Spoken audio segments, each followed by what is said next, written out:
So I'm currently here in Miami on the 30th floor of this high rise at the Kippinger. And I like to tell you guys about location, location, location when it comes to investing, specifically real estate and Section 8. But here's the kicker. Location allows you to make more money depending on where you're at, but location can also hurt you. And here's why. From a Section 8 standpoint, we recommend people when they do real estate, not to get the luxury stuff. No, do Section 8. But the issue with Section 8 when it comes from location standpoint is that people try to get the biggest and the best because of appreciation. We look at things from a cash flow standpoint. So I'm going to give you 3 tips today on how to make sure when you do real estate from a location standpoint, you get the biggest bang for your buck. Before we get started, as always, like, subscribe, and share it to our channel. In real life, I'm a certified financial planner, blessed to help thousands of people nationwide, but only social media airways. We're just giving information. This information today is going to allow you to help you scale. And again, thank you guys. We just hit over 100,000 followers a few weeks ago. We couldn't have done it without you. So thank you so much. But y'all ready? Lego. Well, the first thing from a real estate standpoint, when we talk about location, is actually the place. Investment wise, you get the biggest bang for your buck in places that are underdeveloped or when the cost of living is low. So anybody doing real estate, I recommend the Midwest, not the West Coast, not here in Miami, Florida.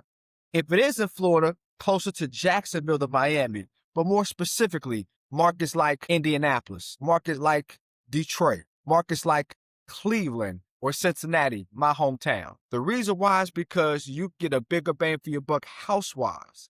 And since these are inner cities, you still have the increase from a Section 8 payment standpoint. Let's say, for instance, we have something in my hometown of Cincinnati, or even in Cleveland, a 3-bedroom, 2-bath. Well, that 3-bedroom, 2-bath house is going to be a lot less than something here in Miami or something on the West Coast. So the location of where you're at house-wise is a lot when it comes to what comes out your pocket. Number 2, when it comes to Section 8, it doesn't matter if it's the biggest house or the smallest, it's about the bedrooms. So again, using the Midwest as example, I get a 3-bedroom, 2-bath for maybe $60,000, 14, 15, 1,600 square feet. Well, I can also get a 3-bedroom, 2-bath in the same city that's 2,300 square feet or 3,000 square feet. But from a Section 8 standpoint, you're literally getting the same amount of money because the government,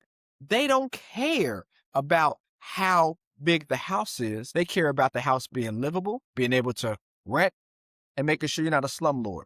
So for those reasons, why spend $150,000, $250,000 on a house when you're going to make the same amount of money from a Section 8 standpoint if it's a 13 or 1,400 square foot house? So reason number 2, from a location standpoint, make sure it's located with the least square feet possible with the most bedrooms. And that gets us to number 3. Number 3, the reason why location is important is because we want to scale. But wouldn't it be great if we found a neighborhood that was dilapidated, that we was able to buy more than one house in that area, right? So instead of having one house on one side of town, another house on the other side of town that could be centralized, maybe a house on the same block, or maybe a house 2 streets over, well, being intentional and buying things like the Midwest, we're able to, because it's a lot more dense. And when it comes to dense, then of course we have a bigger bang for our buck when it comes to houses being close. You see here in Florida, things are spread out, right? I live in Jacksonville. I have clients that live in Jacksonville that are literally an hour and 10 minutes from each other. Literally an hour and 10 minutes, but they're still in Jacksonville, right? But a place more dense, it allows you to maneuver if you need to. From a property management standpoint, your property management company can easily manage the properties more and maybe not charge you as much because it's dense and things are a lot closer. That, my friends, is why location is key in Section 8. So we want to make sure, A, we're in a place like the Midwest, not here in swanky Miami. Number 2, it does not matter how big the house is, you get paid per bedroom. That's why Section 8 is so important. And number 3, we want to be somewhere that's dense so we can buy more properties close to each other. And remember, bonus, let's make sure we do that cost segregation study. By doing that cost segregation study on that $60,000 house, right, we can write off up to 80% of that house in 5 years. So that's a $50,000 tax deduction over 5 years, which is $10,000 a year. Theoretically speaking, let's say our rent is $20,000 a year, and we already have a tax deduction depreciation-wise of $10,000.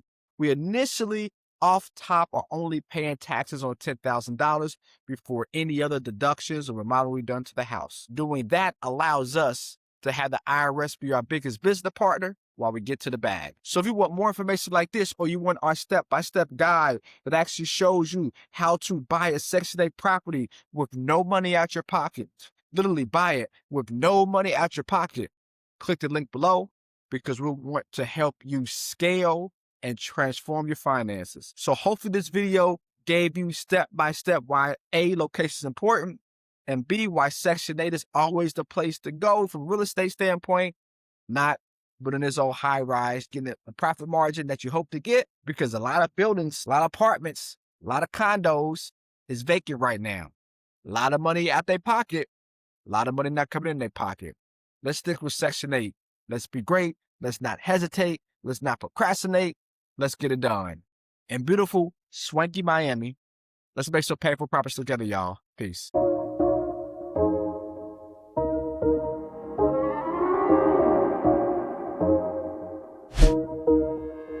And you just wanna get paid, tired of making no money mistakes. Make a payment on your bills and you still late, yeah. Payneful profits to help you seek change, and you just wanna get paid, yeah. Tired of making no money mistakes. Make a payment on your bills and you still late, Payneful profits to help you seek change, yeah.